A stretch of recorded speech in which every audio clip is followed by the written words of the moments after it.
कौन हो तुम? मेरे रूम में कैसे घुसी तुम? हाउसकीपिंग हो?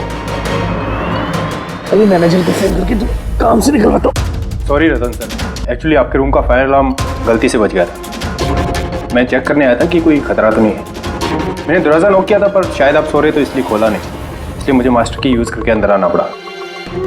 Are you fine? फाइन, गो।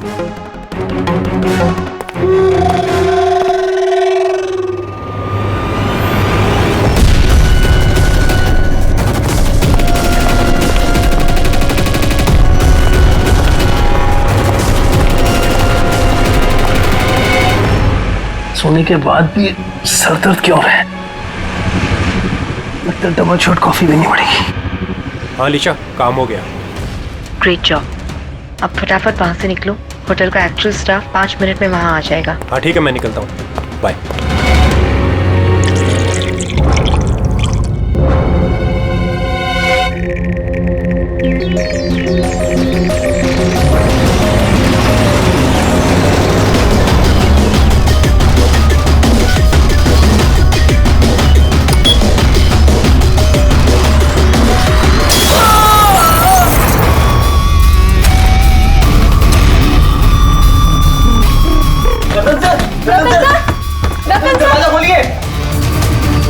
एक काम कर, मास्टर की से दरवाजा खोलते हैं।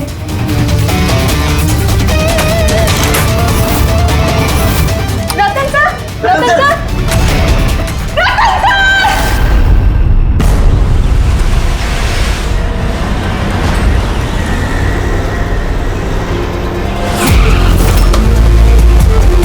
जिनका खून हुआ है उनका नाम क्या है? सर रतन जी, वो हमारे रेगुलर कस्टमर थे और वो बहुत ही बड़े फिजिसिस्ट भी थे सर। फिजिसिस्ट? जी सर। मतलब फिजिक्स में एक्सपर्ट है ये? जी सर।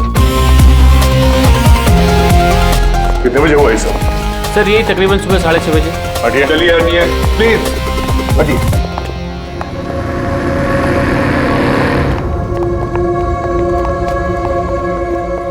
माय गॉड,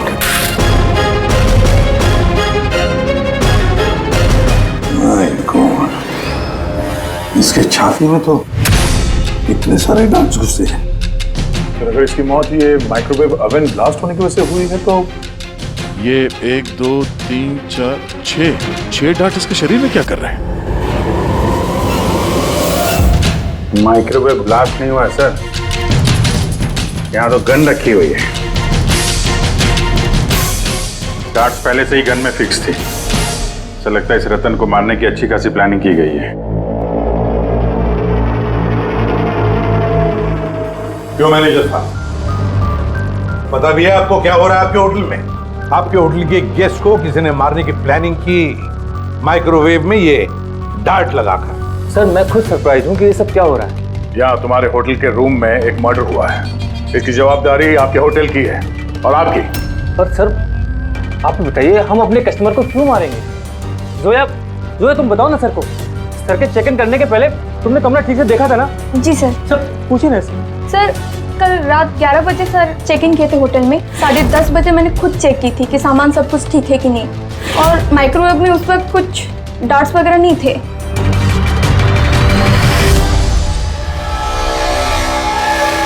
सर, आधा खाया हुआ पिज़्ज़ा है सर। यार ये आपके यहाँ ये बाहर का खाना अलाउड है? सर अलाउड तो नहीं है, लेकिन रतन सर रेगुलर थे तो किसी स्टाफ ने अलाउ कर दिया होगा सर। यहाँ स्टाफ में कौन था जब ये पिज्जा कमरे के अंदर लाया गया? हाँ? क्या हुआ? हमारे सवाल शुरू हुए तो तुम्हारी जुबानें बंद होगी?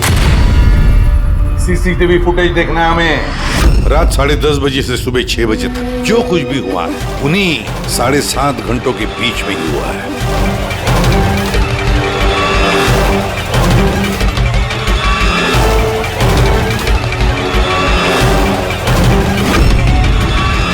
जोया 10:30 बजे रतन जी के कमरे में गई और 11:15 बजे बाहर आई, 15 मिनट में।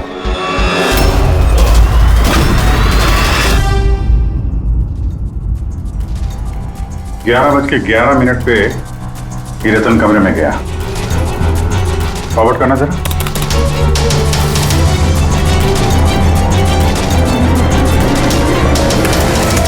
11:30 बजे हैं और ये रहा रतन का पहला विजिटर।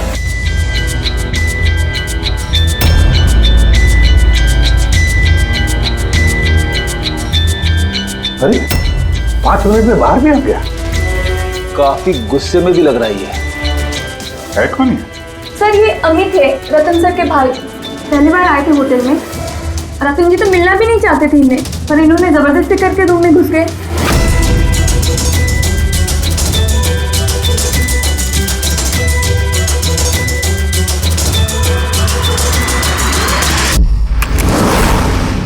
अच्छा, वो पिज्जा कमरे के अंदर ऐसे गया सर। फॉरवर्ड करना जरा, फॉरवर्ड करना।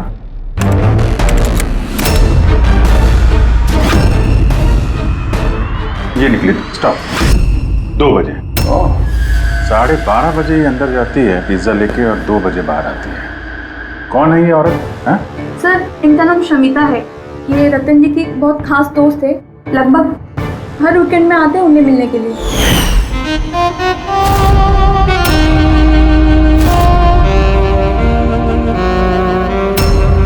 शमिता खास दोस्त रात के 12:30 बजे आती है पिज्जा लेकर।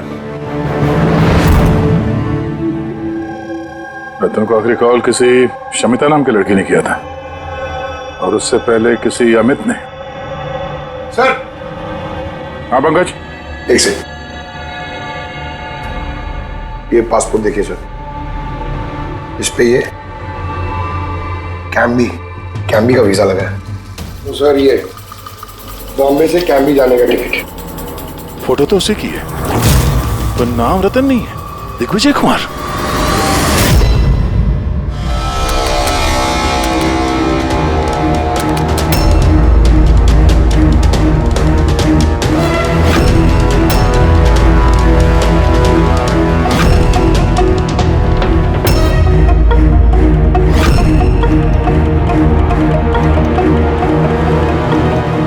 सुबह के 6 बजे होटल का स्टाफ मेंबर रतन के कमरे में जाता है और 6:30 बजे बाहर आता है, मतलब ठीक रतन की मौत से पहले। कौन है ये स्टाफ मेंबर? पता नहीं सर। क्या आप अपने स्टाफ वाले को नहीं पहचानते हैं? सर ये स्टाफ का आदमी नहीं है। मैं पता करवाता हूँ सर। मुकुल ये जाकर देखो ये आदमी कौन है। कोई नया स्टाफ आया है क्या? सर एक बात समझ में नहीं आ रही। ये रतन एक फिजिसिस्ट था, देश के स्पेशलाइज स्पेस प्रोग्राम पे काम कर रहा था। नकली पासपोर्ट बनाने की क्या जरूरत? वही तो, कोई किसी फिजिसिस्ट को मारने के लिए इतनी लंबी प्लानिंग क्यों करेगा? पूर्वी ये लैपटॉप चेक करो सर रतन का। सर हाँ, मैंने सारा रिकॉर्ड चेक कर लिया। ये बंदा होटल के किसी भी डिपार्टमेंट में काम नहीं करता है। इवन वो स्टाफ का भी नहीं था सर। वो मुझे लगता है वो बाहर का ही था। ये लो। कोई बाहर का अनजान आदमी आपके यहाँ आता है, होटल का स्टाफ बन के घूम रहा है, ये आपकी सिक्योरिटी है? हैं?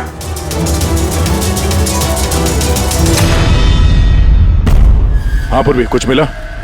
हाँ सर, लैपटॉप हैक किया तो कुछ सीक्रेट फाइल्स मिली हैं। ये कुछ खुफिया इंफॉर्मेशन है, देश की सुरक्षा से कनेक्टेड। माय गॉड, ये क्या हुआ? सर ये खुफिया इंफॉर्मेशन रतन किसी को बेचना चाह रहा था। ये देखिए, इस डील से रिलेटेड मेल्स भेजे उसने किसी को। ये देखिए, ये सारे हैं। एग्जैक्टली ये खुफिया इंफॉर्मेशन क्या है जो रतन बेचने वाला था? सर हमारे देश के बॉर्डर पे कितने जवान तैनात हैं, आर्मी के पास कौन कौन से हथियार हैं, फौज की टुकड़ियां किन किन एरियाज में और कहां पर नहीं, सारी जानकारी है इसमें। अगर ये इंफॉर्मेशन किसी गलत आदमी के हाथ लग गया तो देश की सुरक्षा को खतरा हो सकता है। सर ये मिलिट्री की कॉन्फिडेंशियल फाइल्स उसे मिली कहां से? ऑब्वियसली पंकज, किसी आम आदमी के पास ये क्लासिफाइड फाइल्स नहीं हो सकते हैं। ये क्लासिफाइड फाइल्स और ये डुप्लीकेट पासपोर्ट इस बात की तरफ इशारा कर रही है कि ये रतन कोई फिजिसिस्ट नहीं था। ये किसी दुश्मन देश का जासूस था जो अपना काम करने के बाद इस नकली पासपोर्ट के जरिए देश छोड़ के भागने वाला था हमेशा के लिए। ये तो एप्रन वगैरह निकाल के बाहर निकल गया सर। फोन पर भी बात कर रहा है। फोन पर भाई पार्टनर हो बात रेडी। होटल के बाहर के जितने भी सीसीटीवी कैमराज हैं ना, सबकी फुटेज चेक करो। तो जब तक इस अनजान स्टाफर का पता चलता है कि शमिता और रतन का भाई अमित, इनसे पूछताछ करते हैं। सर ये रतन शायद फिजिसिस्ट नहीं था, दुश्मन देश का जासूस था सर। जासूस? हाँ सर, हमें उसके बैग से ये नकली पासपोर्ट मिला। उसके लैपटॉप में ये खुफिया फाइल है सर, ये देखिए। माय गॉड, तो फिर हमें जल्दी से जल्दी रतन के घर वालों से मिलना चाहिए और इस शमिता से भी पता तो चले कि ये रतन फिजिसिस्ट था भी या कोई जासूस। एक तो अभी मेरे पति का खून हुआ है और अब सीआईडी वाले उन पर देश से गद्दारी का इल्जाम लगा रहे हैं। भाभी संभालिए अपने आप को। वैसे ही भाई साहब की मौत के सदमे से आपकी तबीयत खराब है। मिस्टर अमित, आपसे भी कुछ सवाल करना है हमें। आप लोग एक साथ एक ही घर में रहते हैं, तो कल रात अपने भाई के पीछे पीछे होटल रूम में क्या करने गए थे आप? मैंने ही भेजा था उन्हें वहां। तुमने भेजा? किस लिए? क्योंकि रतन भाई साहब पूरी प्रॉपर्टी अपने नाम करके हमें घर से निकालना चाहते थे। वसीयत के पेपर के साथ भी छेड़छाड़ की थी उन्होंने, और अपने भाई का तो उन्हें कोई लिहाज ही नहीं था। ये तुम क्या कह रही हो दिया? भाभी प्लीज। ये सारी बातें यहाँ पर हो सकती थी घर में, इसके लिए होटल में जाने की क्या जरूरत थी? सर लड़ाई झगड़ा करके हम घर का माहौल नहीं खराब करना चाहते थे, और रतन भाई साहब इस टॉपिक को कई दिनों से अवॉइड कर रहे थे, इसलिए मुझे लगा कि होटल में जाके बात करना ही ठीक रहेगा। मगर कमरे से तो तुम बहुत जल्दी वापस आ गए थे, इतनी जल्दी बात हो गई? सर होटल के कमरे में भी बात हो नहीं पाई थी। भाई साहब बहुत नींद में थे और थके हुए थे, इसीलिए चिड़चिड़े भी हो गए थे, और गुस्से में आके मैं भी वहां से निकल गया। इतना बड़ा घर है फिर भी होटल में जाके ठहरते थे हैं? सर रतन काफी इंट्रोवर्ट थे, उन्हें अकेलापन चाहिए होता था ताकि वो अपने काम में ज्यादा ठीक से ध्यान लगा सके। घर में भी होते तो अक्सर वो अपने कमरे में ही होते थे।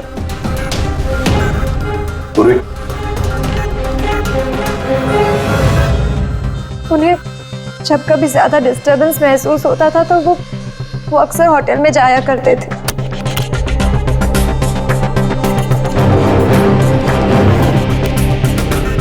ये शमिता कौन है? शमिता? प्लीज कुछ कीजिए ऑफिसर, मैंने सुबह मिसिंग कंप्लेंट दर्ज कराई थी, शाम होने वाली है, मेरी बीवी का कहीं कुछ पता नहीं चल रहा है। जीजू प्लीज रिलैक्स, शमिता दीदी मिल जाएगी। क्या शमिता जी लापता है? जी। आप लोग? हम लोग सीआईडी से। अच्छा वो आप लोग आ गए, ये लोग तो कुछ कर नहीं पा रहे, अब आप लोग पता लगाइए ना मेरी बीवी कहाँ है। हम लोग तो पता लगा ही लेंगे, एक खून करके जो भागी है वो। क्या?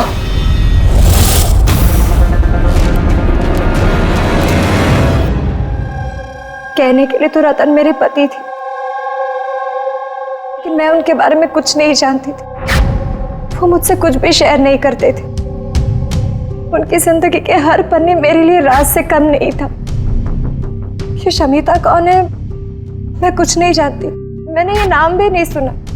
यहाँ तक कि वो क्या करते हैं, क्या काम करते हैं, मुझे कुछ नहीं पता। ये उस होटल कॉरिडोर की फुटेज। कल घर से कहाँ जाने के लिए निकली थी शमिता? अब घर से तो ऑफिस के लिए ही निकली थी, मगर ऑफिस से निकलने के बाद कहाँ गई कुछ पता नहीं चल रहा है। अच्छा कल डिनर में क्या खाया था रतन ने? प्लेन चीज पिज्जा।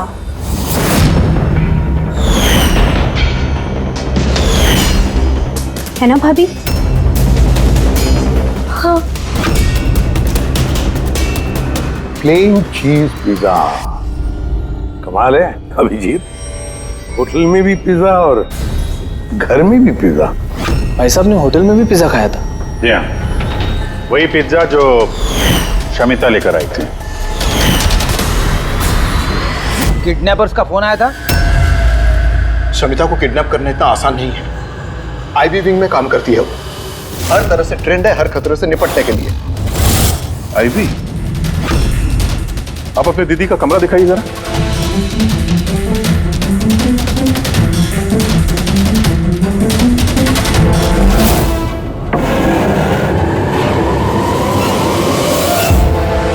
सर, ये है दीदी का कमरा।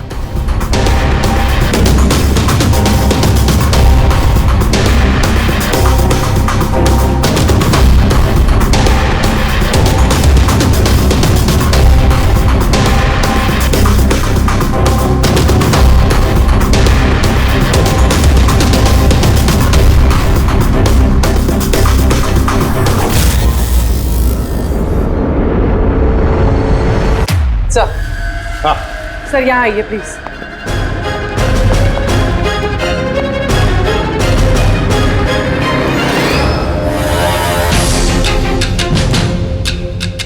ये लो,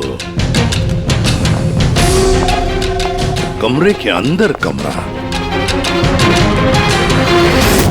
सर, इधर आइए। ये कंप्यूटर हैक हुआ है सर। एक काम करो, पूरे घर की तलाशी लो। गाड़ियां, विग्स, ओहो, प्रोस्थेटिक्स। अभिजीत, देखा है सर? हाँ सर। और ये लॉकर में क्लासिफाइड फाइल्स। लगता है काफी समय से जासूसी चल रही है इसकी।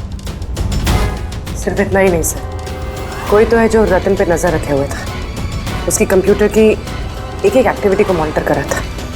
ये कंप्यूटर हैक्ड है। कौन हैकर है पता लगा?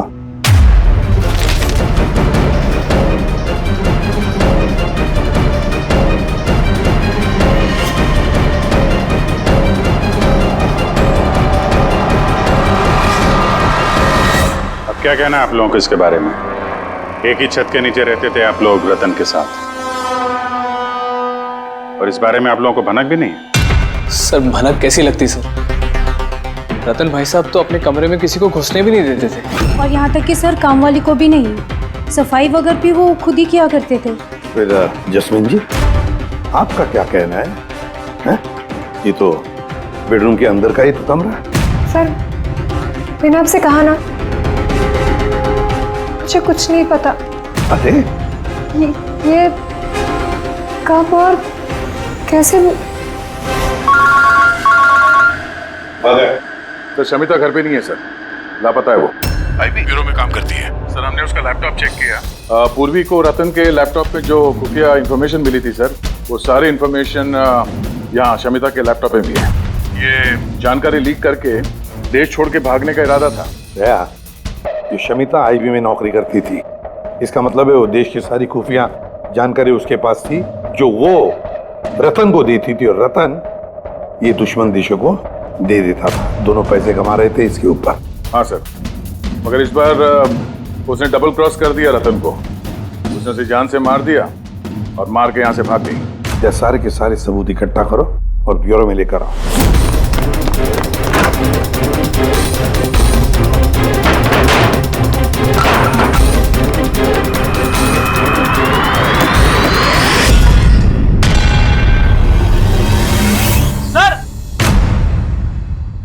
सर,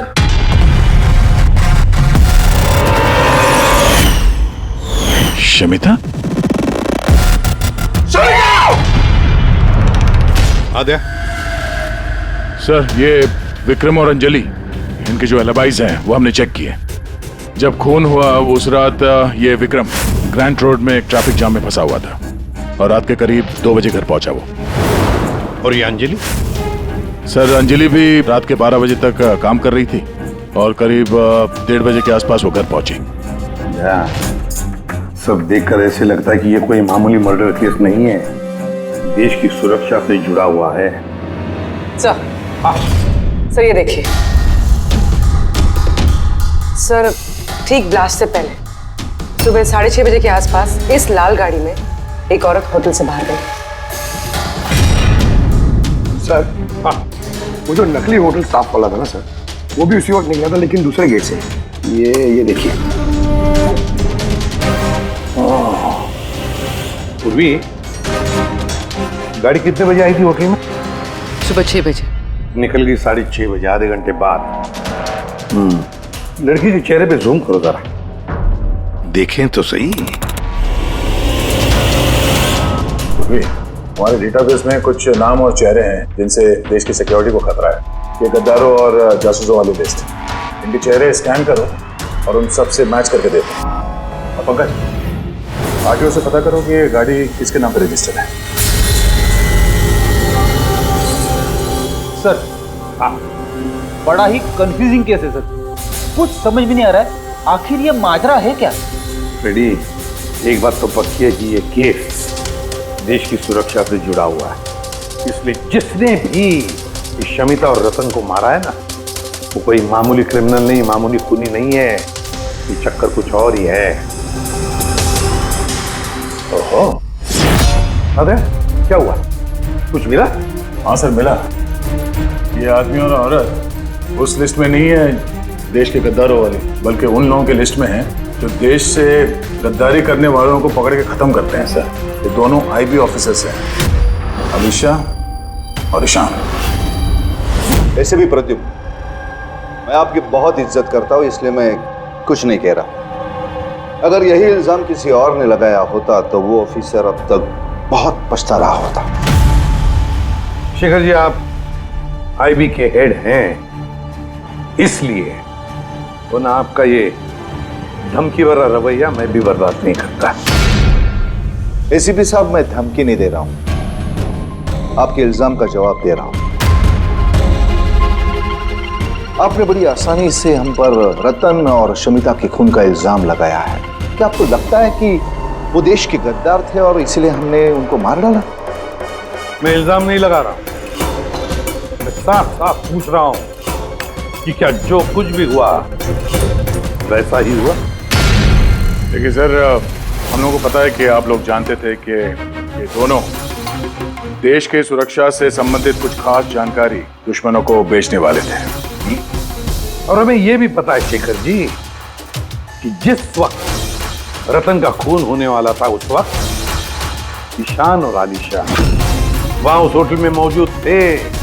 रतन का खून होने से कुछ मिनटों पहले ही ईशान रतन के कमरे में गया था। शमिता रतन के कमरे में पिज्जा लेकर गई थी, एक ऐसा पिज्जा शायद जिसमें बेहोशी की दवाई थी। हा? तो आप लोगों ने शायद उससे कुछ ऐसा कहा होगा कि हमारे लिए काम कर दो और रतन को मार दो, तो आप लोग उसे छोड़ दोगे? क्यों? मगर वो अलग बात है कि उससे पहले शमिता मारी गई खुद अपने ही घर में। ये सच है कि हमें शमिता और रतन के गैर कानूनी कामों के बारे में पता चल गया था और इसीलिए सिर्फ और सिर्फ हम लोग उन पर नजर रख रहे थे। कुछ ऐसी कहानी सुनाइए शेखर जी जिस पर यकीन किया जाए। सर प्लीज, आप शेखर सर से इस तरह बात नहीं कर सकते। और तुम भी एसीपी साहब से इस तरह से बात नहीं कर सकते। Relax boys. अलीशा, तुम ही बताओ, तुम दोनों उस दिन होटल पे क्यों गए थे? सर, रतन के लैपटॉप से उन फाइल्स की कॉपी बनाने जो उसने दुश्मन देश को ईमेल कर दिया था, ताकि हमें ये पता चल सके कि हमारी कौन कौन सी खुफिया इंफॉर्मेशन उन तक पहुंच चुकी है। तो अब तसल्ली हो गई आपकी? हमारा मकसद सिर्फ नजर रखना था, मारना नहीं था। हाँ, लेकिन अगर जरूरत पड़े और हमारे पास ऑर्डर्स हो तो ऐसे देश के गद्दारों को मारने के लिए हमें आपके परमिशन की जरूरत नहीं है। सर फिलहाल तो टेंशन वाली बात यह है कि जिस किसी ने उन दोनों को मारा है तो उसके हाथ देश की खुफिया जानकारी लग गई होगी। वो ये जानकारी जिसे मर्जी दे सकता है, दुश्मनों को, आतंकवादियों को या किसी और को भी। हाँ, अगर हमें वो इंसान मिल गया जिसने उन दोनों को मारा है और जिसके पास देश की खुफिया जानकारी है, तो हम उसे मारने में भी हिचकिचाएंगे नहीं। और हमें पूरा यकीन है कि आईबी के पहुंचने से पहले सीआईडी उस तक पहुंच जाएगी। ऐसे भी प्रद्युम्न, अपने ऑफिसर को समझाइए कि ये वक्त एक दूसरे को चुनौती देने का नहीं है, बल्कि मिलकर साथ काम करने का है। शेखर जी, देश की चिंता जितनी आप लोगों को है ना, उतनी ही चिंता हम सीआईडी वालों को भी है। लेकिन एक बात अच्छी तरह से याद रखना, जब तक ये मर्डर सुलझा नहीं जाता तब तक आप उस गद्दार तक पहुंच नहीं सकते। शमिता ने वो खास जानकारी लीक करके रतन को दी और रतन वो इंफॉर्मेशन किसी को बेचने वाला था। मगर इससे पहले कि रतन अपनी गद्दारी का काम पूरा कर ले, किसी ने शमिता को रतन के खून के प्लान में हिस्सा बना लिया। और अब अगर वो ईशान नहीं है तो जो कोई भी है सर, उसे जल्द से जल्द ढूंढना होगा कि उसी ने शमिता को भी मारा है। हाँ, बोलता हूं क्या क्या सारुण के, अब क्या नया चक्कर है तेरा? क्यों? जब हम लोगों ने अपनी आंखों से उस सीसीटीवी फुटेज में देखा है कि रात के 12:30 बजे शमिता वहां होटल के कॉरिडोर में थी, तो तू कह रहा है कि वो शमिता नहीं थी? कौन हो सकता है? रतन की मौत कैसे हुई? रतन की मौत हुई जहर की वजह से। वो डार्ट जो हमें रतन की बॉडी में से मिला है, उस पर इतना जबरदस्त जहर लगा हुआ था कि सेकंड्स में ही रतन की मौत हो गई। और सर पॉइंट नंबर 2, इस माइक्रोवेव में डार्ट फिक्स करने के लिए खूनी को पूरा टाइम मिला होगा, क्योंकि ये नशीला पिज्जा खाने की वजह से वो बेहोशी की हालत में पड़ा होगा। बस जो नशीली दवाई हमें पिज्जा में मिली है, उसी नशीली दवाई के ट्रेसेस हमें रतन के पेट में से। हाँ, अभी पूरे इंग्रेडिएंट्स को अच्छी तरह से चेक नहीं कर पाया हूँ, लेकिन यार सामने मैंने सब कुछ मान लिया, बस सब कुछ मान लिया, लेकिन पहले ये बता, इन सारी चीजों का शमिता के वहां होटल में ना होने से क्या कनेक्शन? बता रहा हूँ, वही बता रहा हूँ बॉस। शमिता डायबिटीज की पेशेंट थी, शक्कर की बीमारी। शमिता की मौत हुई है किसी मिलावट वाले इंसुलिन के इंजेक्शन की वजह से। और सबसे इंपॉर्टेंट बात, शमिता का मौत का टाइम है रात को 10 से 12 के बीच का। क्या? एग्जैक्टली। तो 12 बजे तक अगर वो मर चुकी थी, फिर 12:30 बजे वो हमें होटल में कैसे दिख सकती है? सर, अगर शमिता ने रतन को नहीं मारा और अमित, ईशान और अलीशा ने भी नहीं मारा, तो फिर रतन को मारा किसने? और फिर वो फुटेज में जो औरत हमने देखी थी, अगर वो शमिता नहीं थी तो फिर कौन थी? शमिता। एसीपी साहब, आप शायद नहीं जानते कि मैं कितनी बड़ी टेंशन में हूं। अगर वो खूनी नहीं पकड़ा गया जिसने रतन और शमिता को मारा है, तो देश कितनी बड़ी मुसीबत में फंस सकता है, ये आप नहीं जानते। मैं अच्छी तरह से जानता हूँ शेखर जी, बहुत अच्छी तरह से जानता हूँ, लेकिन एक बात अच्छी तरह से याद रखिए, हम देश पर कोई भी आंच आने नहीं देंगे। उससे पहले ही हम खूनी को पकड़ लेंगे। सर, वो खूनी की आइडेंटिटी हमें वो ईमेल से मिल सकती है सर, जो रतन और शमिता ने एक दूसरे को भेजा है। आपको कैसे? मुझे तो ये भी लगता है कि जरूर कोई आसपास वाला ही है, जिसे शमिता और रतन, इन दोनों की छोटी से छोटी आदतों के बारे में पूरी जानकारी थी।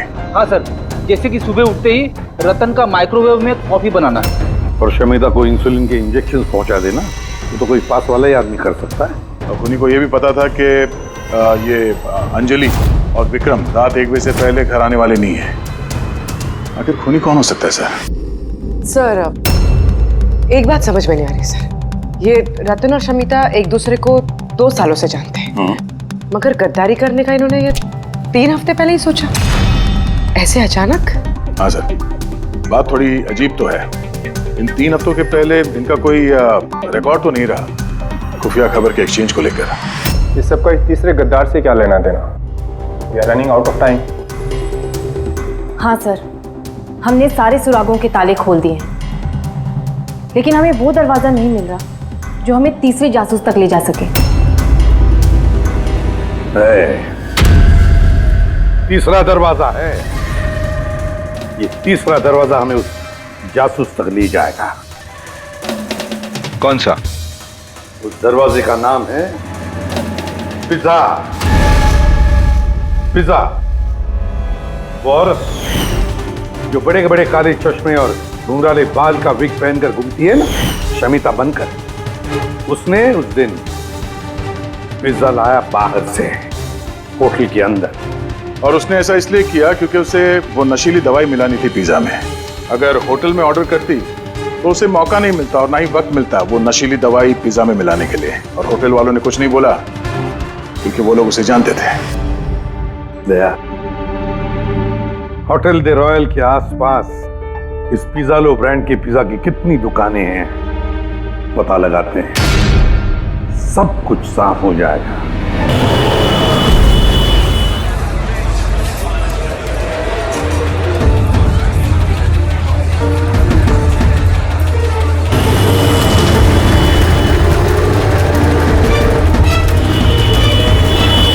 हाँ सर, कल रात 12:15 बजे कोई तो आया था पिज्जा लेने, लेकिन वो कोई लड़की नहीं बल्कि एक लड़का था। इन दोनों में से कोई था? हाँ सर, यही था वो। विक्रम?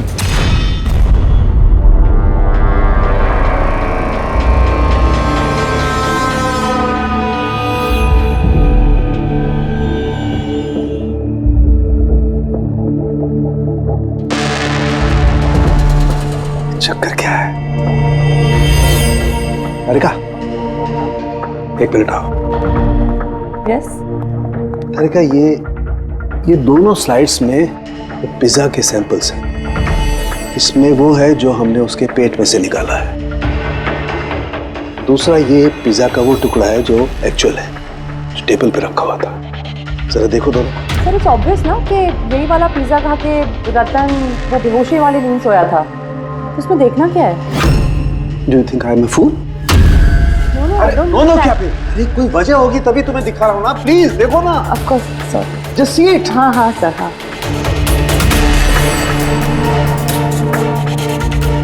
ये देखो।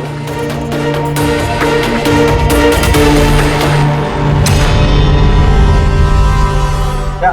इसका मतलब रतन ये पिज्जा खा के बेहोश नहीं हुआ है? Exactly, वही दिखाना चाहता था मैं तुम्हें। क्या खाया होगा उसने?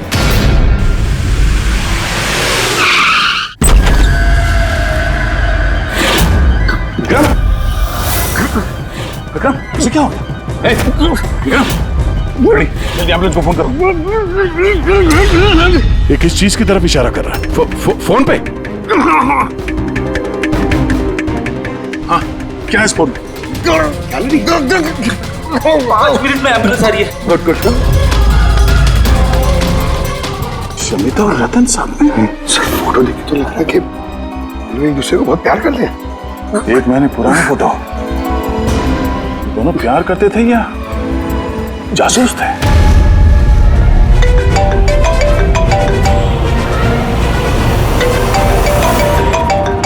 हाँ डॉक्टर साहब। अरे यार, इस केस में तो नया ही पेज फंस गया। अब क्या हुआ? याद है वो पिज्जा जो रतन ने खाया था होटल में, जिसकी वजह से वो गहरी नींद सो गया। हाँ हाँ, वही पिज्जा जो वो नकली शमिता होटल के रूम में लेकर गई थी। यार यही गच्चा खा गए। दरअसल रतन उस पिज्जा को खाने की वजह से बेहोश हुआ ही नहीं। रतन बेहोश हुआ है किसी और चीज को खाने की वजह से, जो शायद उसने होटल में आने से पहले ही खा ली। होटल में आने से पहले? अभिजीत ने बताया था कि होटल आने से पहले रतन ने पिज्जा ही खाया था। अच्छा, कल डिनर में क्या खाया था रतन ने? प्लेन चीज पिज्जा, है ना भाभी? हाँ।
जैस्मिन, तुम यहाँ क्या कर रही हो? इन लोगों ने मुझे कुछ इन्फॉर्मेशन लाने के लिए कहा। मुझे कुछ पता ही नहीं उस इन्फॉर्मेशन के बारे में। इन्होंने कहा कि अगर मैं नहीं आई तो ये लोग मुझे जान से मार देगी, इसलिए मैं यहाँ आई हूँ। वो कौन तुम लोग? हम तीनों को यहाँ धोखे से बुलाने का मतलब? देश के साथ धोखा ना हो, इसलिए हमें कभी कभी मुजरिमों के साथ धोखा करना पड़ता है। आई बी विंक। आप लोग वही है ना जिन्होंने रतन भैया को मारा था? रतन को किसने मारा और किसने नहीं, इसकी सच्चाई जल्द सामने आ जाएगी। लेकिन दिया, अमित, एक और सच्चाई आना बाकी है। वो क्या? वो ये कि तुम दोनों को ये पता होना चाहिए कि तुम एक देश के गद्दार के साथ रह रहे हो, है ना जैस्मिन?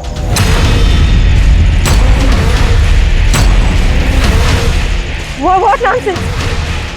तुम लोग मुझे देश का गद्दार कह रहे हो?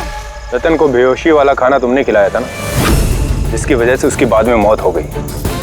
अब तुम्हारी भलाई इसी में है कि तुम जल्दी से अपना जुर्म कबूल कर लो। क्या कह रहे हो तुम लोग? मैंने ऐसा कुछ नहीं किया है। कौन सी बेहोशी वाली दवाई? मैं अपने पति को क्यों मारूंगी? हाँ, क्यों उसे बेहोशी वाली दवाई दूंगी? हमें तुम चुप क्यों? हाँ, तुम उस दिन मेरे साथ थे ना, जब मैंने रतन को खाना दिया था। तो फिर तुम कुछ क्यों नहीं बोल रहे? चुप क्यों? कुछ तो बोलो ना। सारी कोशिशें बेकार है जस्मीन। अपने देवर भैया के मुंह से सच उगलवाने की कोशिश मत करना, क्योंकि ये अपना मुंह खोलेगा ही नहीं। ये सारा किया धरा इसी का है।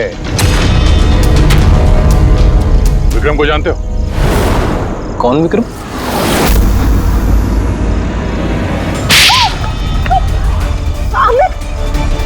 आप लोग इस तरफ आइए। वही विक्रम जिसे शमिता और रतन के एक्स्ट्रा मैरिटल अफेयर्स के बारे में तुमने जानकारी दी थी और कुछ फोटो भी भेजे थे हेलो मैसेंजर पे। ये देखो, डिस्प्ले पिक्चर में तुम्हारा चेहरा है। कुछ याद है? ये क्या? शमिता और रतन के फोटोग्राफ्स विक्रम को हेलो मैसेंजर ऐप से जैस्मिन ने किसी और ने भेजा है। अमित, देश को नुकसान पहुंचाने का मेरा कोई इरादा नहीं था सर।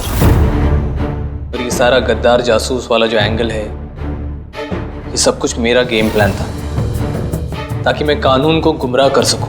पूरी बात डिटेल में बताओ। ये गद्दारी वाला नाटक क्या है? सर ये सब एक गेम प्लान था, ताकि रतन की मौत का इल्जाम मुझ पर ना आए और शमिता का मौत का इल्जाम विक्रम पर ना जाए। इसीलिए मैंने ये सब गद्दार जासूस का ताना बाना बुना था। तो रतन को मारना क्यों चाहते थे तुम? हाँ? क्योंकि वो मुझे और दिया को घर से बाहर निकाल देना चाहता था, और अगर वो ऐसा कर देता तो मैं कुछ नहीं कर पाता। लेकिन मेरी किस्मत अच्छी थी कि उसी वक्त मुझे रतन और शमिता के लव अफेयर के बारे में पता चल गया, और तभी मैंने ये सारा प्लान रचा। मैंने शमिता के हस्बैंड विक्रम को उसकी बेवफा बीवी का सबूत दिया। गुस्सा तो इतना आ रहा है मुझे कि मन कर रहा है उसे डिवोर्स दे दूं, मगर क्या करूं? इसमें मेरा ही नुकसान है। अगर उसने मुझे छोड़ दिया ना, तो मैं खुद ही सड़क पे आ जाऊंगा। तो डिवोर्स मत दो, कुछ उससे भी बड़ा सोचो। मार डाले उन्हें। फिर मैंने और विक्रम ने रतन और शमिता के कंप्यूटर पे उनके नाम से ईमेल अकाउंट्स बनाए। रतन वाले ईमेल्स मैं भेजता था और शमिता वाले विक्रम। उस रात होटल में विक्रम ही नकली शमिता बनकर गया था। जब वो कमरे में पहुंचा तो उसने देखा कि रतन गहरी नींद में है। बस फिर उसने माइक्रोवेव में डार्ट्स फिट किए, थोड़ा सा पिज्जा खाया, नशीली दवाई मिलाई और फिर कमरे में से चला गया। और शमिता को वो जहरीला इंसुलिन का इंजेक्शन तुमने ही दिया था ना? हाँ,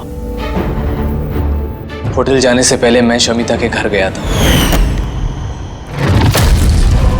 जी कहिए, आप कौन? तुम्हें आजाद करने आया हूँ। मतलब? दो लोगों से प्यार करना अच्छी बात तो नहीं है ना शमिता जी? जब ये सारा प्लान पहले से ही करके रखा हुआ था। भले ही वो मुझे घर से बाहर निकाल देना चाहता था, लेकिन था तो वो मेरा ही भाई। एक आखिरी मुलाकात तो बनती थी, और ये सब मेरे प्लान में भी मेरी मदद करती। मैंने विक्रम को पहले से इन्फॉर्म कर दिया कि रतन नींद में है और कुछ ही देर में सो जाएगा। और तुम्हें लगा कि सीसीटीवी फुटेज में बहुत सारे लोग दिखेंगे, उसमें अगर तुम भी दिख जाओगे तो कोई शक नहीं करेगा। इसीलिए तो मैंने ये सारा गद्दार जासूस वाला खेल रचा था, ताकि आप सब लोग इसी में उलझ के रह जाए। लेकिन जब ये आईबी वाले भी इस केस में जुड़ गए तो विक्रम डर गया और इसलिए तुमने उसे पैरालाइज कर दिया, और कुछ चारा भी नहीं था मेरे पास। ये तुमने क्या किया अमित? पैसों के लिए तुमने अपने भाई को मार दिया। अमित, जायदाद और पैसों की लालच में तुमने अपने सगे भाई का खून कर दिया, और तो और कानून के साथ और देश की सुरक्षा के साथ भी खिलवाड़ किया। बहुत संगीन जुर्म किए तुमने। कानून तुम्हें कड़ी से कड़ी सजा देगा।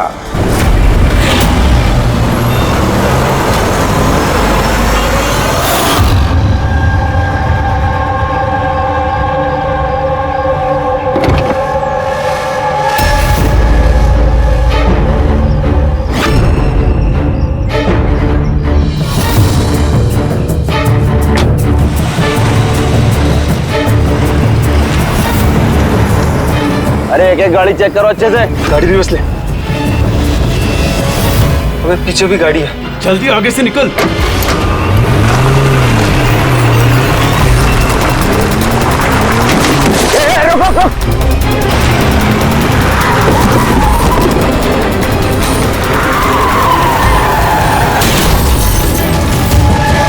गाड़ी रिवर्स ले।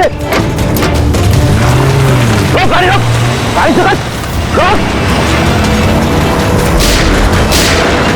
जल्दी से गाड़ी निकालो, पीछे करो इसका। yes, ये लोग नाकाबंदी तोड़कर भागे, जरूर इन्होंने कोई जुर्म किया होगा।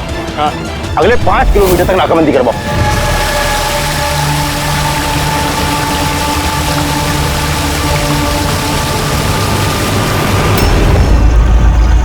सर, हमारी सभी टीमें सर अच्छी तरह से चेक कर चुकी हैं, ना वो कार मिली और ना वो आदमी।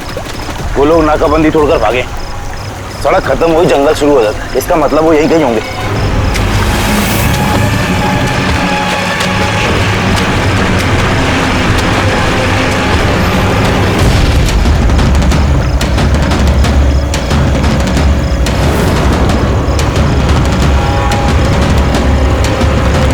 सर, वो देखिए, लगता है उन्हीं मुजरिमों का अड्डा है वो। हेलो, सभी साउथ एरिया की तरफ आई।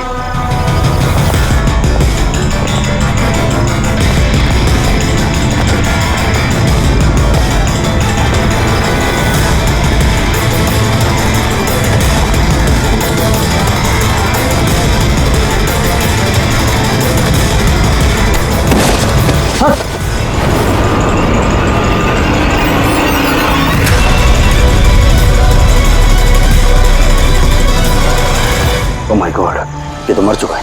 इसे हुआ क्या है? और उसके चेहरे पर ये लाल धब्बे कैसे? जो 2 लोग गाड़ी में बैठे हुए थे, ये उन्हीं में से एक है। इसकी तो बहुत बुरी हालत हो चुकी है।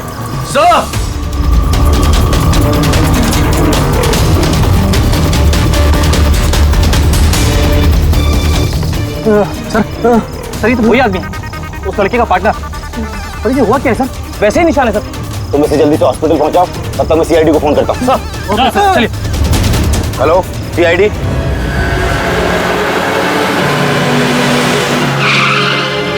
तो एक आदमी मरा हुआ था और दूसरा दर्द में चिल्ला रहा था, बीमार लग रहा था। हाँ सर, और उन दोनों के शरीर पर लाल निशान भी थे। सर, ये हॉस्पिटल से भी बात हुई सर वो दूसरे आदमी के बारे में। तो हॉस्पिटल वालों ने क्या बताया? तो उसकी हालत खराब है सर, उन्हें समझ में नहीं आ रहा उसे हुआ क्या। इसका मतलब उन्होंने अभी तक इलाज शुरू नहीं किया? टेस्ट कर रहे हैं सर, लेकिन पता नहीं क्या हुआ उसे, तो अभी देख रहे हैं।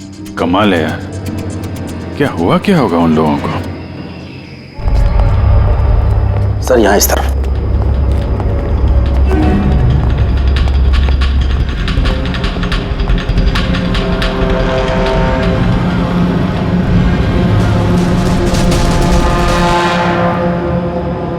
यहाँ तो ऐसा कुछ खास नजर नहीं आ रहा है। तो प्रणव, ये जो लाल निशान थे बॉडी में, उसके अलावा कोई फेटल इंजरी का निशान था क्या बॉडी में, जैसे चाकू के निशान हो या गोली मारने के? सर मैंने बॉडी को अच्छे से चेक किया था, उस पर कोई घाव का निशान तो नहीं था, लेकिन हाँ सर पर एक चोट जरूर थी, जो कि हो सकता है शायद एक्सीडेंट के दौरान लगी हो। बाकी तो एलर्जी टाइप निशान थे।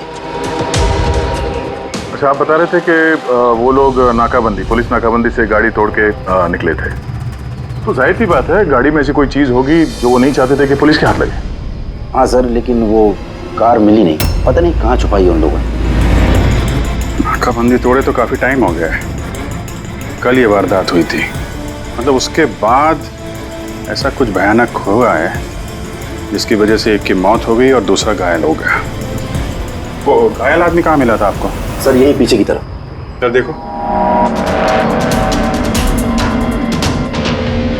लोगों के पास ना तो मोबाइल फोन मिला और ना ही कोई आईडी। शायद गाड़ी को कहीं आसपास छुपा दिया होगा और फिर यहाँ पे चल के आगे बोलो। उन्हें शायद वक्त ही नहीं मिला होगा कार में से वो सामान निकालने के लिए जो वो लोग पुलिस से छुपा रहे थे। एक बार एक कार मिल जाए, आधे से ज्यादा सवालों का जवाब अपने आप मिल जाएगा। दूसरा आदमी हमें घायल हालत में यहाँ पर मिला।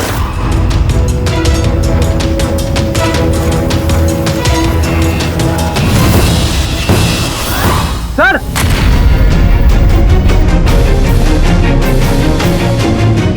ये देखिए सर, खून से सना हुआ हाथ का निशान। ये देखो, जूतों के निशान भी है। चलो फिर अंदर जंगल में चल के देखते हैं, शायद ये जूते के निशान हमें कार तक ले जाएं।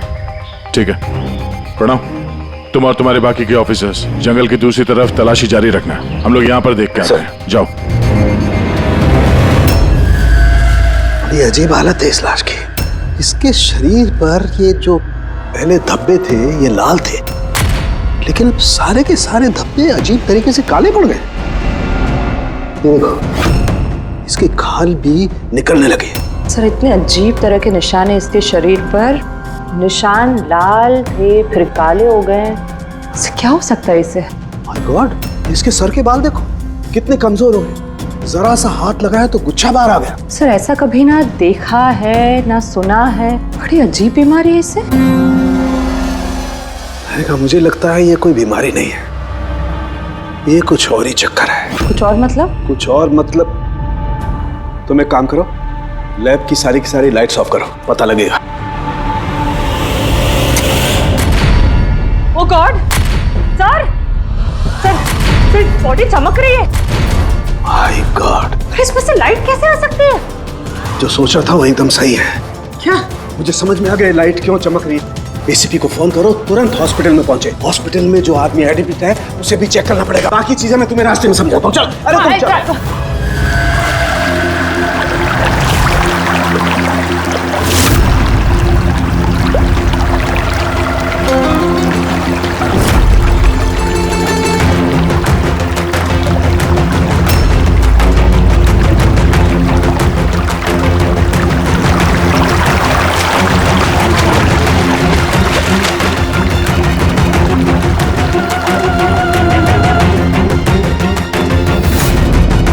अभिजीत,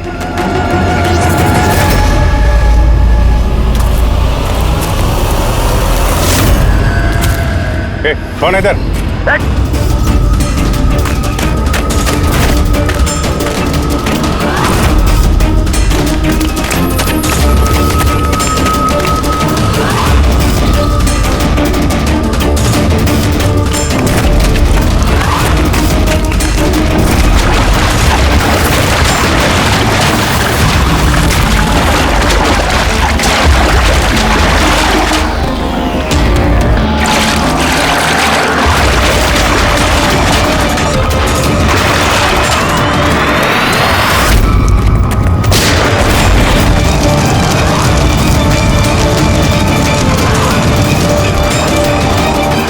डॉक्टर सलूम के आपके कहने पर हमने पेशेंट को इस सिक्योर रूम में शिफ्ट कर दिया। Very good. पर बात क्या है? देखिए, बात मैं थोड़ा आपको बाद में बताता हूँ। अरे सलूम के, हाँ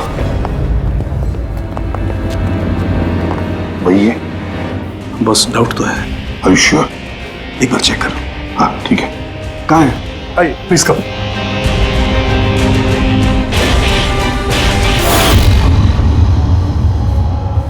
बस मैं जरा अंदर जाके चेक कर। यार मगर नहीं, मेरे पास प्रोटेक्टिव सूट है। ठीक है।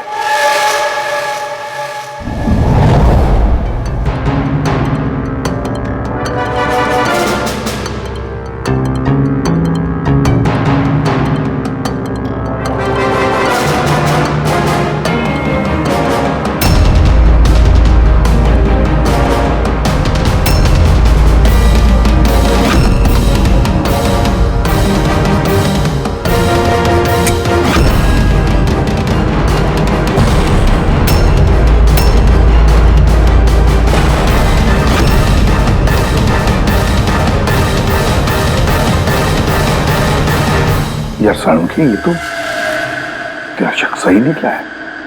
देखिए, जो भी नर्स और वार्ड बॉय इस पेशेंट के ज्यादा संपर्क में आए हैं, पहले उनको बुलाइए।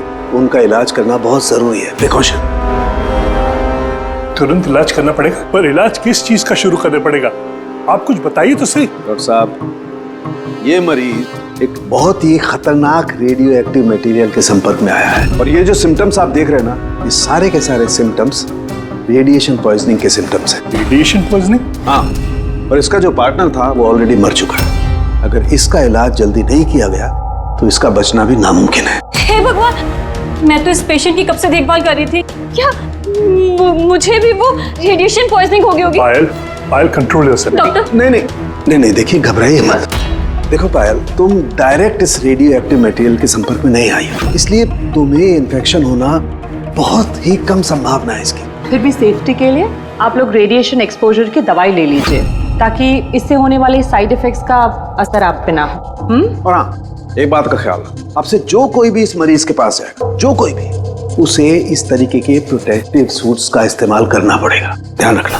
सालुंकी, तेरे फोन कॉल के बाद में मैंने एटॉमिक रिसर्च इंस्टीट्यूट में फोन किया, उनसे पूछताछ की। उन्होंने बताया कि उनके पास जितना भी रेडियो एक्टिव मटेरियल था वो बिल्कुल ठीक ठाक है, स्टोरेज से कुछ भी गायब नहीं है। सर, ये रेडियो एक्टिव मटेरियल इस तरह खुले में तो नहीं मिलता, स्पेशल एजेंसीज के पास ही अवेलेबल होता है। बॉस, ये रेडियो एक्टिव मटेरियल इन्हें कहाँ से मिला, कैसे मिला, ये तो बाद में पता लगाएंगे। फिलहाल मैं आपको इतना बता सकता हूँ कि ये बहुत ही ज्यादा मात्रा वाले रेडियो एक्टिव मटेरियल से इन्फेक्टेड है, जिसमें न्यूक्लियर एलिमेंट भी शामिल हो सकते हैं। सालुंकी, जो कुछ भी हो, इस आदमी को हमें बचाना ही होगा, क्योंकि यही हमें बता सकता है कि वो जो न्यूक्लियर रेडियो एक्टिव मटेरियल है उसे कहाँ से मिला है। और तो और पता नहीं कितने सारे लोग इसके संपर्क में आए होंगे, उन सब की जान भी तो खतरे में है, उनको भी तो बचाना होगा हमें। सर, कहीं ये रेडियो एक्टिव मटेरियल उस कार में तो नहीं है जिसमें ये लोग थे? कहीं पर भी हो सकता है। सालुंकी, एक काम कर, तो इस पेशेंट के साथ रहे। हाँ ठीक है बॉस, मैं इंतजार करता हूँ। जब भी उसे होश आएगा मैं उसे पूछने की कोशिश करूंगा कि उसे मटेरियल कहाँ से मिला, कैसे मिला। हाँ, और तारिका, तुम एक काम करो, तुम वापस से उस लाश को अच्छी तरह से चेक करो, पता लगाने की कोशिश करो आखिर ये कौन से एलिमेंट हैं, अच्छी तरह से डिटेक्ट करो। Hello ACP Pradyuman. एसीपी साहब, जिन सवालों के रेगिस्तान में आप लापता हैं, उसका जवाब है मेरे पास। मिलना चाहेंगे? कौन हो तुम और कहां पर मिलोगी?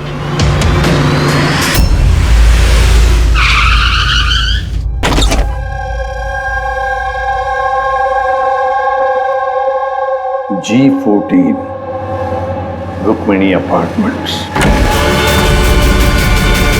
इसकी कोई जरूरत नहीं है एसीपी प्रद्युमन, आपको मुझसे कोई खतरा नहीं है। आप चाहे तो ये गन नीचे रख सकती हैं। कौन हो तुम? Mayank, intelligence bureau officer. Intelligence bureau, और इस तरह से मिलने बुलाते हो? मजबूरी थी, कई मासूमों की जान खतरे में और उन्हें बचाने के लिए जरूरी था कि हम यहाँ इस तरह खुफिया तरीके से मिले। मासूमों की जान की बात करते हो, कहीं ये उस रेडियो एक्टिव? जी हाँ, जब आपने एटॉमिक रिसर्च इंस्टीट्यूशन में कॉल करके इंक्वायरी करनी चाहिए तो हमें वहां से अलर्ट आ चुका था। तुम्हारे पास हमारे सारे सवालों के जवाब? जी हाँ, है तो सही, लेकिन वो टॉप सीक्रेट है। उम्मीद करता हूं कि सीआईडी द्वारा ये सीक्रेट लीक नहीं होगी। बताओ तो सही। कुछ दिन पहले हमें टिप मिली थी, देश में न्यूक्लियर डिवाइस आया है। हमने बॉम्ब ढूंढने की कोशिश की, लेकिन हमें कुछ पता नहीं चला। हमने ये बात ना ही पब्लिक में बताई, ना ही मीडिया में, क्योंकि हमारे बताने से खौफ का माहौल पैदा हो सकता था। लेकिन हमें जैसे ही पता चला कि इस तरह का केस आपके पास आया तो हम फौरन चले आए। लेकिन मयंक, ऐसा कोई न्यूक्लियर एटम बॉम्ब, ऐसा कोई डिवाइस कोई गाड़ी में कैसे ले आ सकता है? दरअसल ये न्यूक्लियर डिवाइस मॉडिफाई की गई है, इस तरह से मॉडिफाई की गई है कि ये एक सूटकेस में भी फिट हो जाए। उसका वेट तकरीबन 5 किलो है, या हो सकता है उससे भी कम। इतना छोटा बॉम्ब? छोटा है मैम, लेकिन बहुत भयानक है, आप खुद ही देख लीजिए।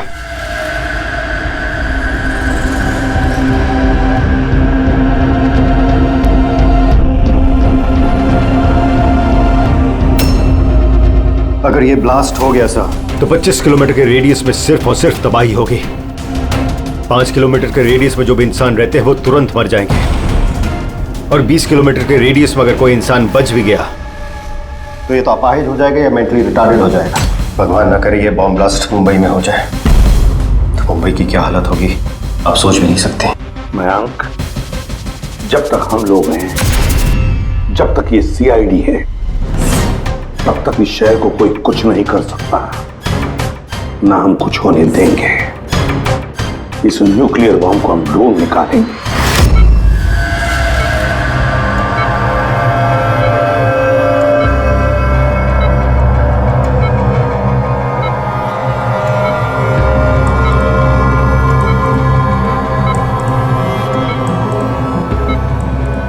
कैसे हो तुम?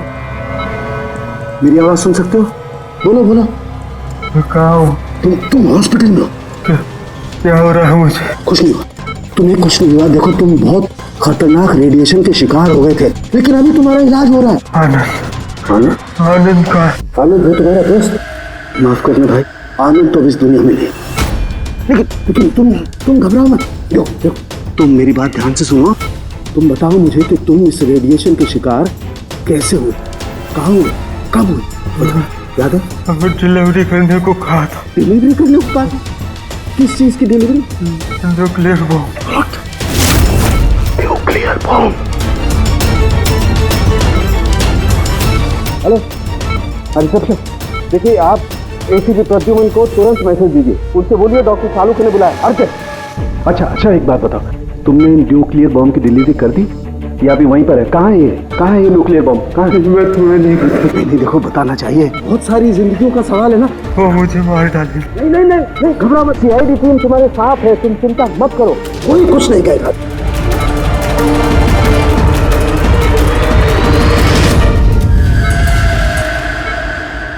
Oh God!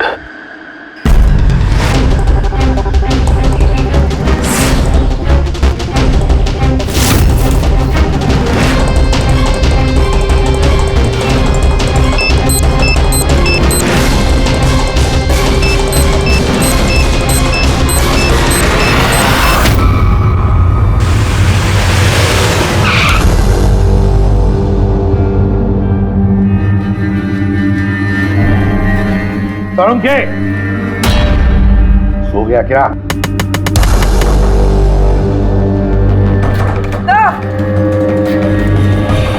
मुझे कुछ गड़बड़ लगती है, मैं अंदर जाके देखता हूं।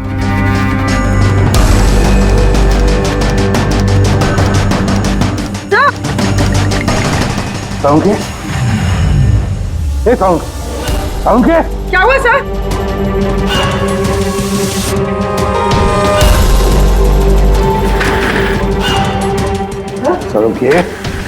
सालुखे, कुछ बोल तो सही। हाँ बोल। सर ये होश में, लेकिन कुछ बोल नहीं पा रहे हैं। जल्दी से डॉक्टर को बुला। तारिका कहाँ गई? हाँ। देख सालुखे, बताना यार। सालुखे, सर आपको मेरी आवाज आ रही है? सर ये तो स्ट्रोक के सिम्टम्स है। Doctor Somesh, doctor Salukhe has suffered a stroke। Sister, emergency room का बंदोबस्त करो right now. Can you hear? चलो देखिए, चलो जल्दी। अभिजीत, गाड़ी में रेडिएशन तो है मगर काफी कम है, मगर बॉम्ब का नामो निशान नहीं। मतलब बॉम्ब निकाल लिया गया गाड़ी से? सर, वो आदमी जो गाड़ी के पास खड़ा था, उसे तो उसके गैंग के लोगों ने मार दिया, फिर ये बॉम्ब कहाँ गया? गैंग के किसी दूसरे अपराधी ने निकाला होगा। इस गाड़ी का फ्यूल टैंक भी खुला हुआ था। लगता है जब हम लोग यहाँ पर पहुंचे तब वो डायनामिट स्टिक को जलाकर ये गाड़ी को उड़ाने वाला था ताकि कोई सुराग ही न बचे। बहुत बड़ी प्लानिंग की है उन लोगों ने, एक एक सबूत मिटाते जा रहे हैं। एक बात समझ में नहीं आ रही है सर, वो रेडियो एक्टिव चीज कार में लीक कैसे होगी? शायद उस एक्सीडेंट की वजह से। नाकाबंदी से भागने के बाद इस कार का एक्सीडेंट हुआ था ना, और उसी के बाद वो रेडियो एक्टिव रेडिएशन के सिम्टम्स उन पे होने लगे। पता नहीं वो बॉम्ब इस वक्त होगा कहाँ पे, और न जाने कितने लोग इस रेडिएशन की चपेट में आएंगे। तो जहाँ पर उन्हें वो बॉम्ब पहुँचाना था वहाँ पे बॉम्ब पहुँच गया है, तो हजारों लाखों लोगों की जान खतरे में है। The medicine is in the IV, right? Doctor Salukhe की तबीयत कैसी है? सर इन्वेस्टिगेशन तो चालू है इस वक्त। कब तक चलेगी इन्वेस्टिगेशन? सर हमने कुछ टेस्ट किए, सर को एग्जामिन किया, लेकिन अचानक ऐसा स्ट्रोक आएगा, कुछ समझ में नहीं आ रहा है। सर सिक्योर रूम में जो मरीज था उसकी मौत हो गई। सर मरीज मर चुका है, डॉक्टर साहब की हालत नाजुक है। वो न्यूक्लियर बॉम्ब का है, उसका हमें पता नहीं। अब क्या करें? इस शहर में हजारों लाखों सूटकेसेस होंगे। अगर जल्दी उस बॉम्ब वाले सूटकेस को नहीं ढूंढा तो इतनी तबाही होगी कि इतिहास में वो दिन काले अक्षरों में लिखा जाएगा।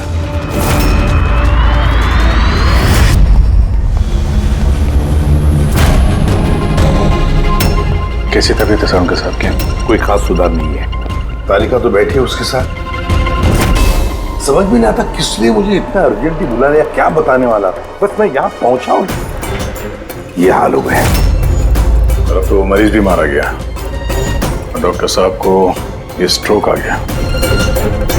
क्या ये संयोग है सर? सर उनके साहब को स्ट्रोक आया ठीक उसके पहले जब वो हमें कुछ बताने वाले थे। सहयोग ही होगा जी।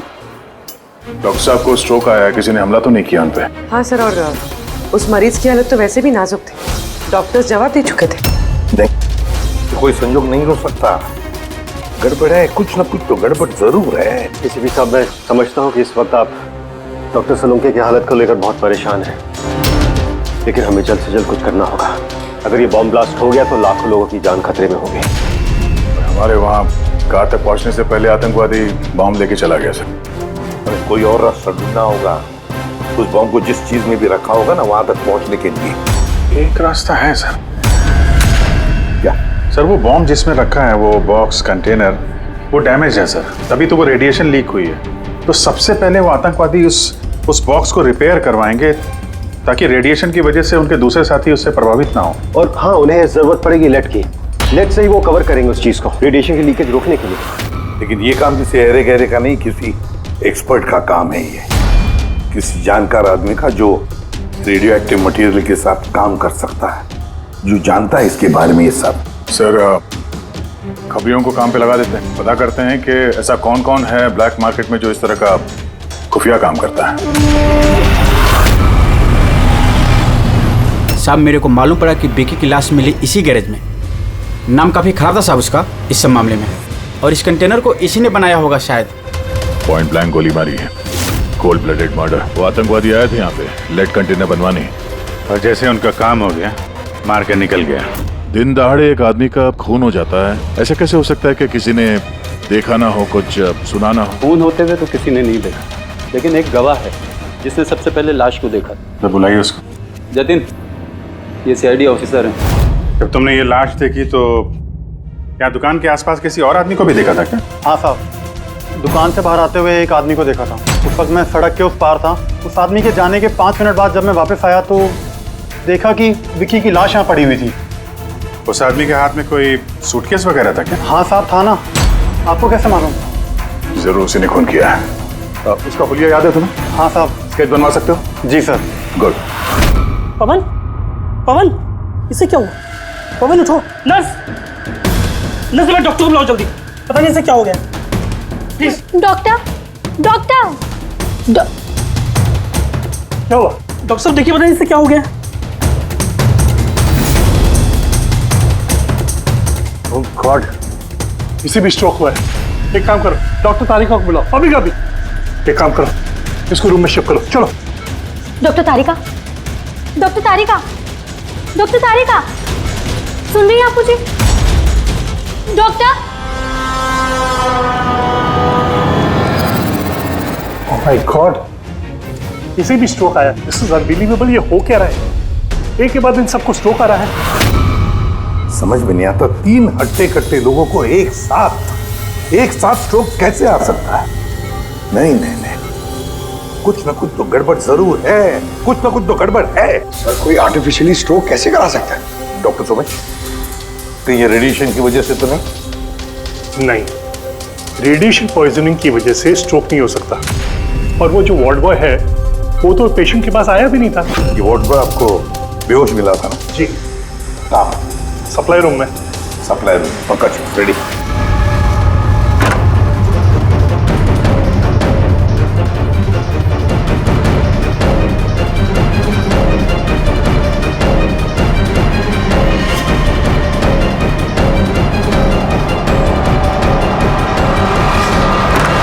सर, सप्लाई रूम में कुछ नहीं मिला। जो कुछ भी है वो यहीं पे है, जिसकी वजह से ये सब हुआ है। ठीक है, इस कमरे को अच्छी तरह से चेक करो, एक एक कोना छान मारो।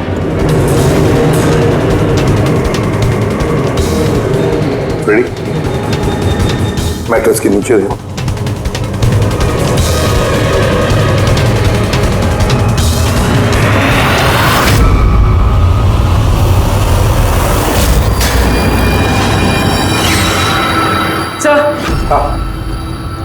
ये डिवाइस मिला है, अजीब सा है।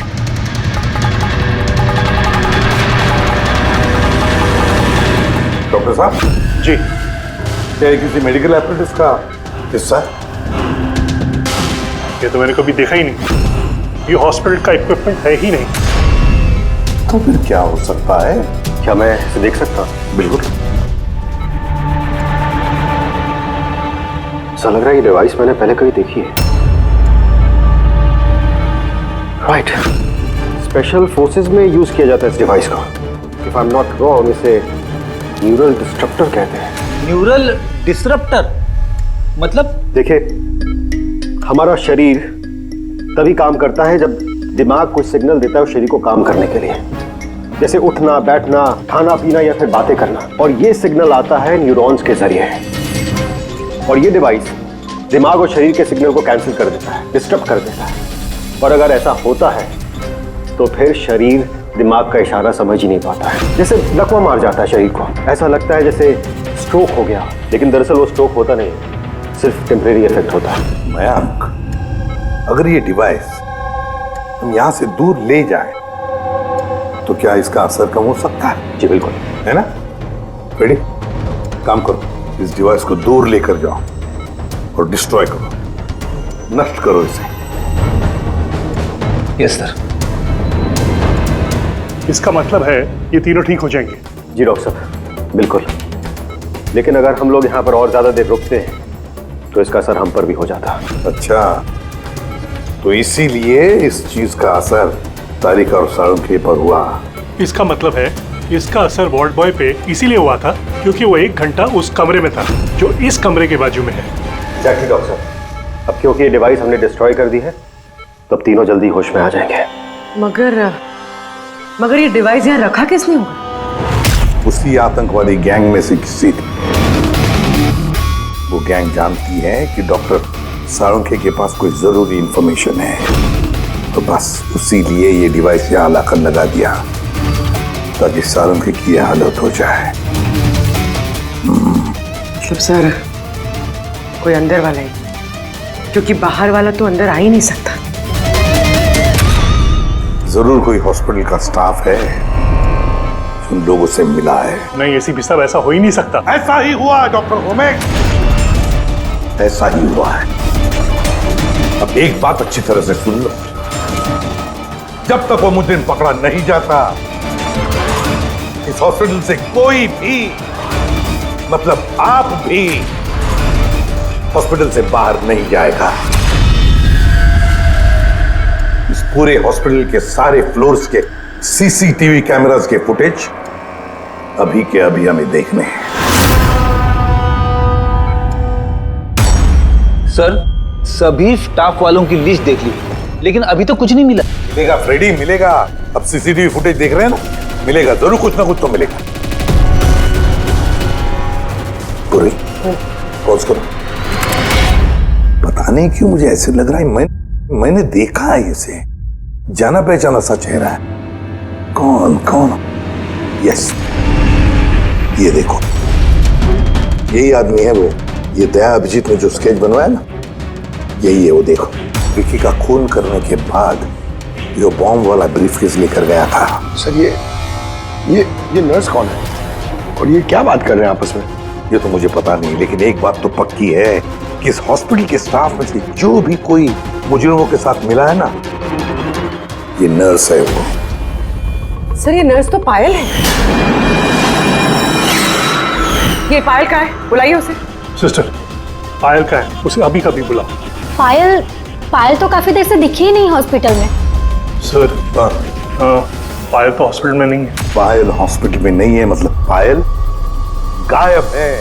आपको कहा था ना डॉक्टर सुमेश कि इस हॉस्पिटल में से कोई भी हमारे परमिशन के बगैर बाहर नहीं जाएगा। तो फिर ये पायल गई कैसे? तो हमें पता नहीं, हमने उसी वक्त सारे दरवाजे बंद कर दिए थे, कोई बाहर नहीं गया। क्या बात कर रहे हैं आप? ये हॉस्पिटल से बाहर कोई एम्बुलेंस गई थी क्या? एम्बुलेंस हाँ, एक इमरजेंसी केस था। आधा घंटा पहले एक एम्बुलेंस बाहर गई थी। ये पायल उसी एम्बुलेंस में है। वो जो नर्स है पायल, वो भी थी तुम्हारे साथ एम्बुलेंस में? हाँ साहब, वो बता रही थी कि जिस मरीज को हम लेने जा रहे हैं वो उसका दोस्त है, तो चल पड़ी मेरे साथ। अभी कहाँ है वो? ये कुछ काम याद आ गया उसको बीच में, तो उतर गई। सिर्फ हॉस्पिटल से निकलने के लिए एम्बुलेंस का इस्तेमाल किया था उसने। कहाँ उतारा, कहाँ था उसे? ये खातीपुरा जंक्शन पे उतरी साहब। खातीपुरा? Okay, thank you.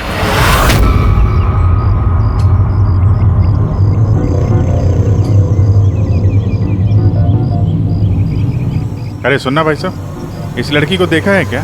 1 घंटे पहले यहाँ पे नर्स का ड्रेस पहना हुआ था इसने। हाँ साहब, मैंने इसको देखा है, मेरे रिक्शे में आई थी। अभी आधे घंटे पहले मैं इसको 5 बत्ती सिग्नल के पास छोड़ा था। Thank you. 5 बत्ती सिग्नल वहां कहाँ गई होगी है? ये देखो, जरूर आसपास कहीं भीड़ भाड़ वाले इलाके में ही जाएगी। ये बॉम्ब फटने के बाद ज्यादा से ज्यादा लोगों को नुकसान पहुंचना चाहिए। मॉल, ये मॉल में ही गई होगी। 5 बत्ती के सिग्नल पे ही तो है। और आज संडे, बहुत ज्यादा भीड़ होगी वहां।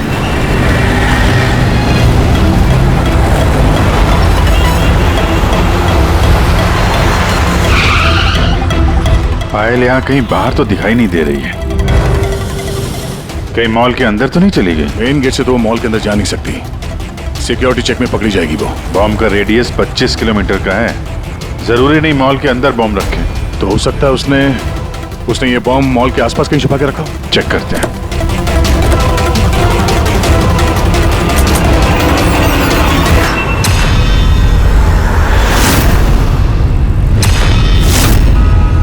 इसके साथ तो वही आदमी है, स्केच वाला।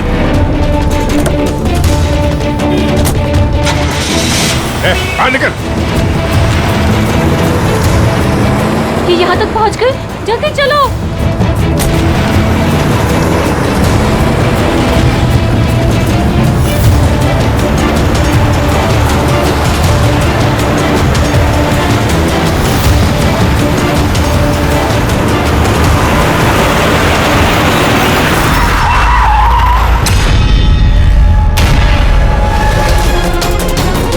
बस खेल खत्म तुम लोगों का। बैग दे। ले लो। पर कोई फायदा नहीं है, मैंने बॉम्ब को एक्टिवेट कर दिया है। 1 घंटे में ये शहर भी खत्म हो जाएगा और हम भी मर जाएंगे।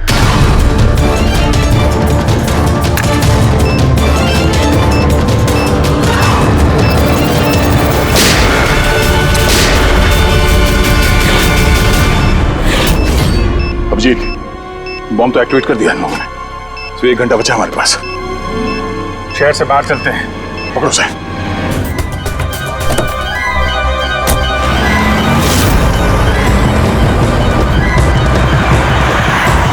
आबादी से तो काफी दूर आ गए।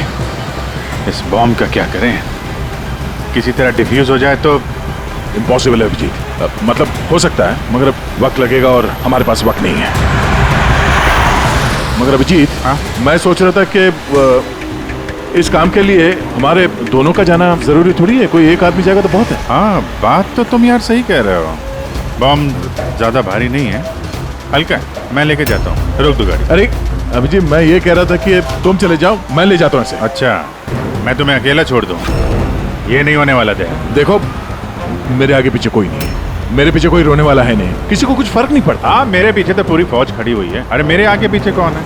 आगे किसने देखा और पीछे का मुझे याद नहीं। क्या बात कर रहे हैं यार? अगर तुम्हें कुछ हो गया ना तो तारिका को क्या जवाब दूंगा मैं?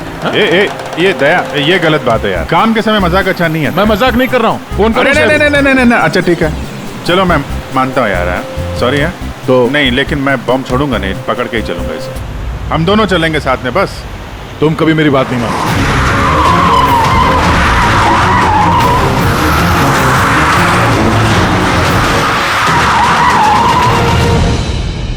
क्या हुआ?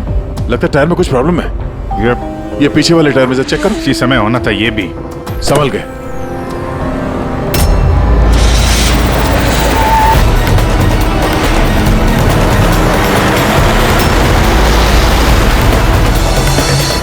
ये चीटिंग है, ये चीटिंग है दया।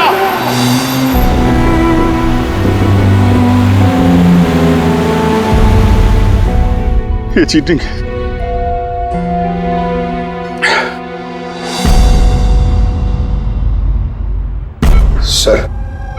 तारिका और ये वार्ड बॉय ये तो होश में आ गए, मगर सालू के सर होश में क्यों नहीं आ रहे सर?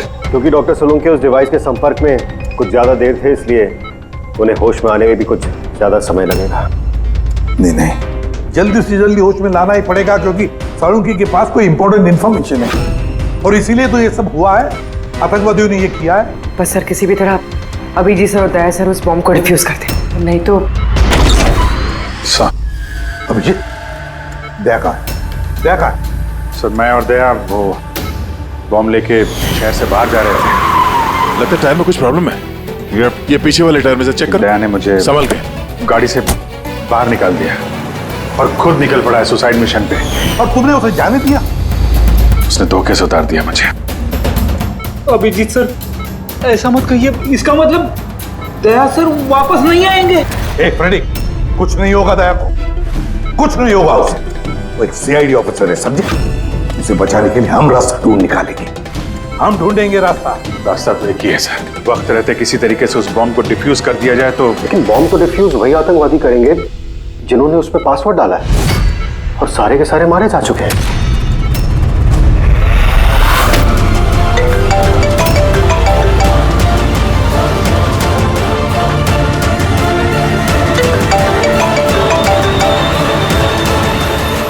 यार सर, दया सर फोन ही नहीं उठा रहे।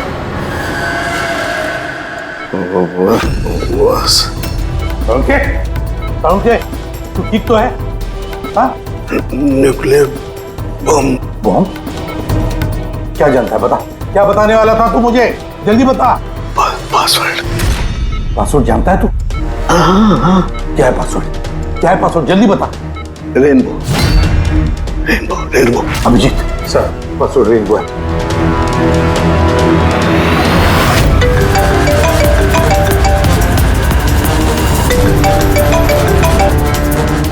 बेल बज रही है लेकिन फोन नहीं उठा रहा। यार ये दया, मैसेज भेज के देखो।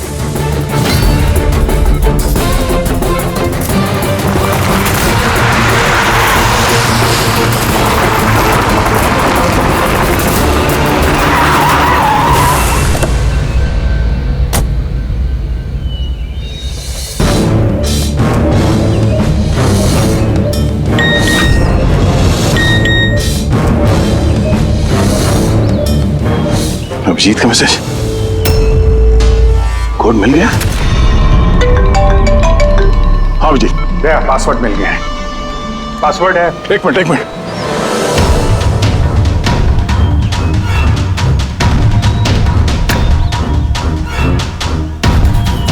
अभिजीत बोलो, क्या कोड है? रेनबो। कीपैड में अल्फाबेट्स नहीं है, सिर्फ नंबर्स है।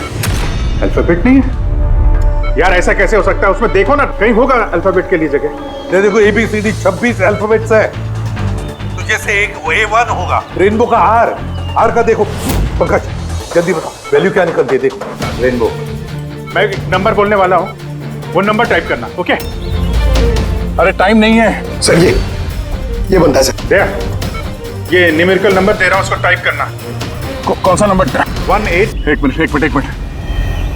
हाँ बोलो। 18 19 14 15 523। नहीं अभिजीत, बॉम्ब डीएक्टिवेट नहीं हुआ। दया, हो सकता है ठीक से टाइप ना हुआ, फिर से टाइप करो। हाँ अभिजीत, ठीक से डाला, जल्दी बताओ यार। 6 मिनट 23 सेकंड बचे हैं बस। 18 19 1429। अरे अभिजीत कुछ नहीं हो रहा है यार, वो कीपैड का बटन दबाता हूँ तो म्यूजिकल ट्यून बज रहा है बस, और कुछ नहीं। ये म्यूजिकल आवाज कैसी? कहीं ये पासवर्ड म्यूजिकल तो नहीं? रेनबो एक मोबाइल ट्यून है ना? जरा देखो। हाँ, टोन। जल्दी करो यार, टाइम नहीं है। एक सेकंड। ये क्या है? सुनाओ। दया ये ट्यून सुनो और उसमें ये ट्यून को डालने की कोशिश करो। अभिजीत, ये म्यूजिक तो यहाँ ये कीपैड में बज रहा है। ये सुनो, ये 1 2 3 4 5 6 नहीं, ये 5 नंबर तक एक ही म्यूजिक बज रहा है, उसके बाद ये म्यूजिक चेंज होता है। ये सुनो, 6 7 8 9। नहीं दया ध्यान से। 5 तक ट्यून है, उसके बाद ड्रम की आवाज है। 5 तक जो है ना 1 2 3 4 5 वहां तक जो ट्यून है उसको ट्राई करो। यार मैं कोई म्यूजिशियन हूँ क्या? मुझे कुछ समझ में नहीं आ रहा है। ये क्या है, क्या ये ट्यून? यार दया ऑप्शंस ट्राई करो। 1 2 3 4 5 है, 5 4 3 2 1 करो, 1 3 5 5 4 3 2 1, कुछ भी रैंडम करो, रैंडम। अरे कर तो रहा हूँ यार। दया ट्राई करो, कुछ करो। सर कोशिश कर रहा हूँ सर, ये कुछ जम नहीं रहा है। नहीं हो रहा अभिजीत सर, ये नहीं हो रहा सर। 40 सेकंड बचे हैं सर। कोशिश करो यार, हम लोग हैं साथ पे तुम्हारे।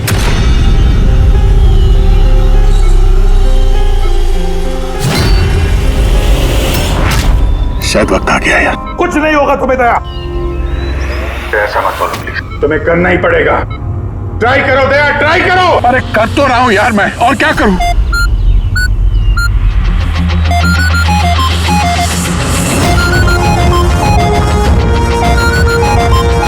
टाइम खत्म हो गया सर। दया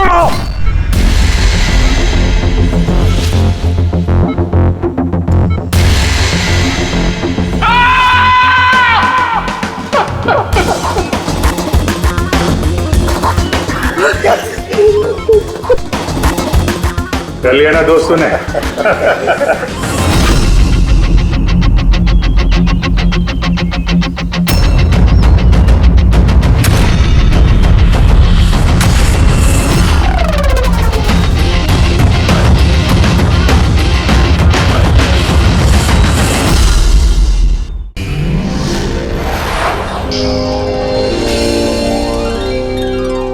CID के और भी मजेदार और सस्पेंस से जुड़े एपिसोड्स को देखने के लिए हमारे चैनल को सब्सक्राइब करें और बेल आइकॉन दबाना ना भूलें।